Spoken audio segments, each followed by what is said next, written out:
అన్నారు. క్షమిస్తున్నాం అన్నారు. ఇంక అంతకన్నా అద్భుతం ఏముంటుందండి? అసలు ఆవిడ వ్యక్తిత్వానికి జోహార్. యాహ్!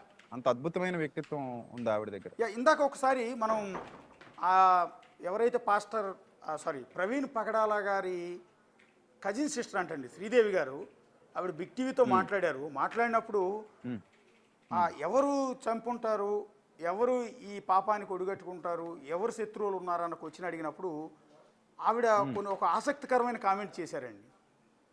అది వేరే మతాలను ఉద్దేశించి చేయలే ఆవిడ. కొన్ని ఇంటర్నల్గానే అంతర్గతంగానే, అంటే మాకు ఆ వీడియో విన్న తర్వాత, ఆ బయట విన్న తర్వాత కొన్ని అంతర్గతంగానే ఏమన్నా గొడవలు ఉన్నాయి అన్నట్టుగా కొన్ని అనుమానాలు రైజ్ చేశారు ఆవిడ. మీకు ఒకసారి మా వాళ్ళు ప్లే చేస్తారు, మీకు ఆ వీడియో కూడా ప్లే చేస్తాను. అందులో ఆవిడ ఒక కయ్యూన్ హెబేల్ అనే ఏదో స్టోరీ ఒకటి చెప్పారండి. కయ్యూన్ హెబేల్ బ్రదర్స్ ఇద్దరు ఉన్నారంటే, నాకు పెద్దగా దాని గురించి అవగాహన లేదు కాబట్టి చెప్పట్లేదు. జీసస్ కి ఫస్ట్ స్టోరీ అంటండి, ఆది కాండంలో ఉంటుంది సార్. అది అందులో కయ్యన్ అనే ఆయన హేబేల్ ని చంపేస్తాడు సార్, సొంత తమ్ముడిని చంపేస్తాడండి. ఎందుకంటే దేవుడికి అసూయతో చంపేస్తాడు, అసూయతో అర్పించాడు, నాకన్నా గొప్పగా దేవుడికి జీసస్కి ఏదో చేశాడు అన్న అసూయతో చంపేశాడని సంథింగ్. అలా అసూయతోనే ప్రవీణ్ పగడాల గారిని కూడా అసూయతోనే చంపారు. అయినా కూడా మేము క్షమిస్తాం, ఏమీ చేయలేము, కానీ దేవుడు అనేవాడు ఉన్నాడు, ఆయన చూస్తున్నాడు. అంటే ఆవిడ ఎవరైనా ఒక వర్గం వారు చంపారని ఏమైనా పేరు చెప్పారండి? పేర్లు అనేది రైజ్ చేయలేదండి, బట్ కొంత అనుమానం. ఆయన చుట్టుపక్కల ఉన్న వ్యక్తులు ఆయన మీద విపరీతమైన అసూయ, విపరీతమైన ద్వేషం ఉండేది ఆయన మీద. ఓర్వలేకపోయారు, ఆయన ఎదిగిపోయాడని. ఆయన స్పీచ్కి ఇంతమంది జనం వస్తున్నారు, ఇంతమంది జనం ఆయన స్పీచ్లు వింటూ ఉన్నారు అంటే క్రైస్తవ సమాజంలో ఆయన ఎంతో గొప్ప ఎత్తుకు ఎదిగిపోయిన విషయాన్ని కొంతమంది ఓర్వలేకపోతున్నారన్న అంశాన్ని మాత్రం ఆయన చెప్పే ప్రయత్నం చేశారండి. ఓకే, ఇప్పుడండి నేనేమంటానంటే, ఎప్పుడు కూడా ఈ డెత్ మిస్టరీ, ఇదొక డెత్ అనేది ఇదొక మిస్టరీగా ఉంది కాబట్టి ఎప్పుడు కూడా ఒక సమాజాన్ని కానీ ఒక కమ్యూనిటీని కానీ కించపరచకూడదు నుంచి చెప్తున్నా. అవునండి. ఈ హత్య ఎవరు చేశారు, ఈ హత్య ఎవరు చేశారంటే హిందువులు చేశారా, లేకపోతే ఏదో షమీ గారి పేరు తెర మీదకి తీసుకొచ్చారు కదా, ఇస్లాం వారు చేశారా, లేకపోతే క్రిస్టియన్స్ చేశారా, లేకపోతే ఇంకొంచెం బుద్ధిస్టులు చేశారా, ఇది కాదండి మనకు కావాల్సింది. ఆ పర్టికులర్ వ్యక్తి గురించి మాత్రమే మనం మాట్లాడాలి.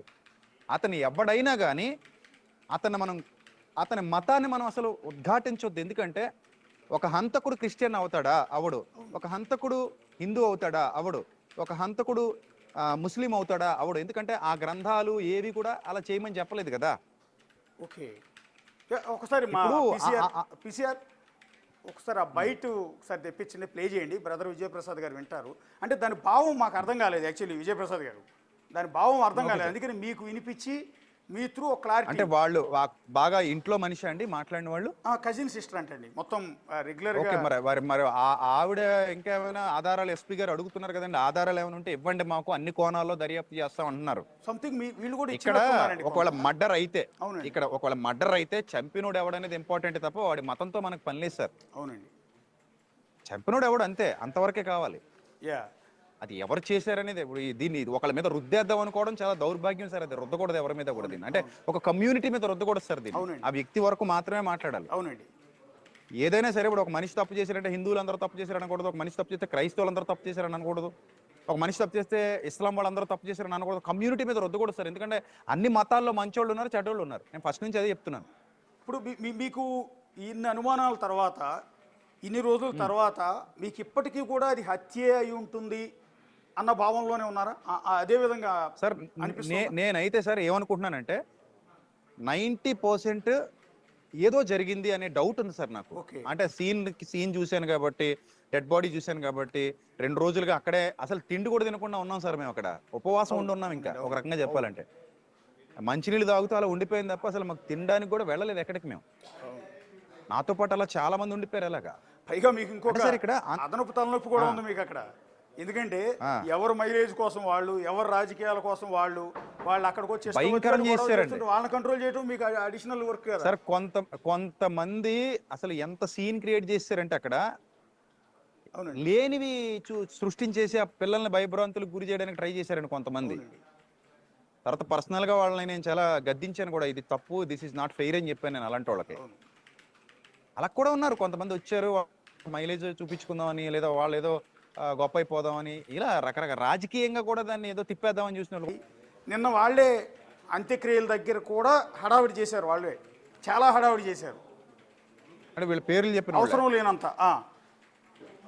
అయితే సార్ ఇప్పుడు అయితే ఏదైనా just సరే ఇది మన దగ్గర ప్రాథమికమైన ఆధారాలు కానీ ఏమీ లేవు కాబట్టి వాళ్ళ పేర్లు రివీల్ చేయట్లేదు.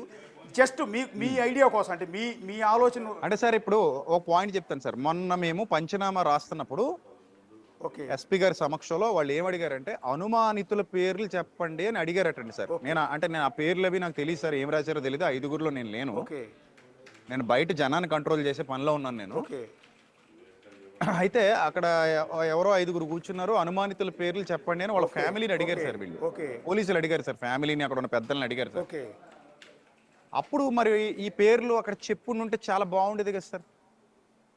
సంథింగ్ ఒకవేళ ఇప్పుడు ఏమైనా చెప్తారా చెప్పే ఆలోచనలో మరి ఉన్నారా? చెప్తే మంచిదే కదా సార్. ఇప్పుడు అనుమానితుల పేర్లు అడిగినప్పుడు మీకు ఎవరి మీద అనుమానం ఉందా, సస్పెక్ట్లు ఎవరైనా ఉన్నారా చెప్తే మేము ఇంటరాగేషన్ చేస్తాం, పిలిపిస్తాం అని వచ్చిన వాళ్ళని బంధువులు ఎవరైతే డెడ్ బాడీ కోసం వచ్చారో వాళ్ళని అడిగారు సార్ వాళ్ళు. ఓకే ఓకే పోలీస్ వాళ్ళు. ఓకే మరి వీళ్ళు చెబితే ఇప్పుడైనా పర్లేదు, చెబితే వాళ్ళు యాడ్ చేసుకుంటారు, ఇంటరాగేషన్ చేస్తారు. ఒకవేళ అలాంటి కోణం ఏమైనా ఏమంటే ఏం జరిగినా ఆ వ్యక్తి ఎవడైనా, వాడు అపాలజిస్ట్ అయినా, ఇవాంజలిస్ట్ అయినా, పాస్టర్ అయినా, ఇమామ్ అయినా, లేకపోతే ఇంకొక గురువు అయినా, ఇంకొక బాబా అయినా, ఎవరైనా కానివ్వండి, ఆ మతానికి ఆ వ్యక్తికి సంబంధం లేదండి. ఓకే అంటే యాక్చువల్లీ ఆ ముగ్గురు మీకు కూడా తెలిసిన వాళ్ళే. ఓకే ఆ ముగ్గురు మీకు కూడా తెలిసిన వాళ్ళే బహుశా. ఓకే అది అందువల్ల అది బేస్ లేదు కాబట్టి బేస్లెస్ గా ఏదో అలిగేషన్స్ ఎవరైనా సరే సరే ఎవరి పర్సెప్షన్ వాళ్ళు చెప్తారండి. ప్రవీణ్ పగడాల గారిని ఓరవలేని వాళ్ళు, ప్రవీణ్ పగడాల గారు అంటే అసూయ పడేవాళ్ళు ఇంటర్సెక్టార్లో మీరు అంటున్నట్టు కొంతమంది బయట వ్యక్తులు ఆయన్ని చంపేస్తామని బెదిరించారు, వార్నింగ్లు ఇచ్చారు, వీడియోలు చేశారు, ఏకంగా బహిరంగంగానే స్టేట్మెంట్లు ఇచ్చారు, థ్రెటనింగ్ కాల్స్ చేశారు ఆయనకి. ఇవన్నీ పక్కన పెడదాం, ఇవన్నీ ఒక ఎత్తు. కానీ ఇంటర్నల్గా కూడా ఆయన కొంత థ్రెట్ ఉంది అనేది ఇక్కడ బయటకు వచ్చిన ఒక లీక్ అయిన సమాచారం. సో బేస్ లేదు, బట్ ఆ కోణంలో కూడా దర్యాప్తు చేయమని పోలీస్ వారికి చెప్దాం సార్. మరి ఓకే ఓకే మీ మాటగా మీడియా సాక్షిగా ఓకే ఆ కోణంలో కూడా దర్యాప్తు చేయండి. ఏదేమైనా అన్ని కోణాల్లో దర్యాప్తు చేసి సమగ్ర విచారణ జరిపి మాకు నివేదిక ఇవ్వండి అని అడుగుతున్నాం కదా సార్ ఫస్ట్ నుంచి మనం. అవునండి అవునండి. ఇప్పుడు ఫస్ట్లో నేను ఏం చెప్పానంటే అది యాక్సిడెంట్ అయితే కంప్లీట్గా యాక్సిడెంట్ అని ప్రూవ్ చేయండి. కొన్ని డౌట్స్ ఉంటాయి మాకు, ఈ డౌట్స్ అడుగుతాం, అవి కూడా క్లారిఫై చేసే విధంగా మీరు ఇన్వెస్టిగేషన్ చేయండి. ఓకే ఇప్పుడు ఒక సామాన్యుడిగా లేదా ఒక భారతీయుడిగా ఒక డౌట్ రేజ్ చేసే హక్కు మనకు ఉంటుంది. ఓకే మనం డౌట్స్ ఇవి మా డౌట్స్ నేను ఫస్ట్ నుంచి చెప్పాను. ఓకే ఈ ఏదైతే టోల్ గేట్ ఉందో దానికి ముందు ఏం జరిగింది అదో డౌట్ ఉంది. మధ్యలో ఎవరైనా కొట్టారా, ఆ హెడ్ లైట్ ఎందుకు పగిలింది, ఆయన ఎందుకు సిగ్నల్ లైట్ వేసుకుని వస్తున్నాడు, ఆ ముందు ఏం జరిగిందని సీసీటీవీ ఇవ్వండి అని అడిగామండి. డౌట్ ఉందని అడిగాం. అవునండి. తర్వాత ఆయనకి ఎవరైనా ఇంజక్షన్లు చేశారా, లేకపోతే దారిలో ఏమైనా దాడి చేసి ఆయన ఏమైనా కొట్టారా, హింసించారా, లేకపోతే ఏమైనా ఆయనకి ఏమైనా డ్రగ్స్ ఏమైనా లోపలికి ఏమైనా ఇచ్చారా. అవునండి. అంతకు ముందు కూడా డ్రైవింగ్ ఎలా చేశాడు, అంతకు ముందు హెడ్ లైట్ ఎప్పుడు ఆగిపోయింది, ఏ టోల్ గేట్ వరకు హెడ్ లైట్ పనిచేసింది విజయవాడ నుంచి. మా కొంత ఇంటర్నల్గా సమాచారం వచ్చిందండి. అదేంటంటే ఆ రోజు ఇన్సిడెంట్ జరిగిన రోజు సాయంత్రం 4:10 విజయవాడకు ముందు వచ్చే నందిగామ దాటిన తర్వాత వచ్చే కీసర టోల్ గేట్ ఉంది కదా, కీసర టోల్ గేట్ని ఆయన 4:10 క్రాస్ చేశారు. 9:20 పొట్టిపాడు టోల్ గేట్ దగ్గరికి వచ్చారు ఆయన. అప్పటికి లైట్ వెలుగుతుందండి. పొట్టిపాడు టోల్ గేట్ దగ్గర కూడా లైట్ వెలగట్లా. మనం ఇప్పటి వరకు చూసింది ఏంటంటే కొవ్వూరు టోల్ గేట్ దగ్గరికి వచ్చిన తర్వాత సీసీ ఫుటేజ్లో ఒక రైట్ సైడ్ ఇండికేటర్ మాత్రమే వెలుగుతోంది, మెయిన్ హెడ్ లైట్ పనిచేయటం లేదు. ఆయన బండిని కూడా చాలా ఇబ్బందికరంగా నెట్టుకుంటూ వస్తున్నారు. ఆ దృశ్యాలు మాత్రమే చూసాం. కానీ మాకు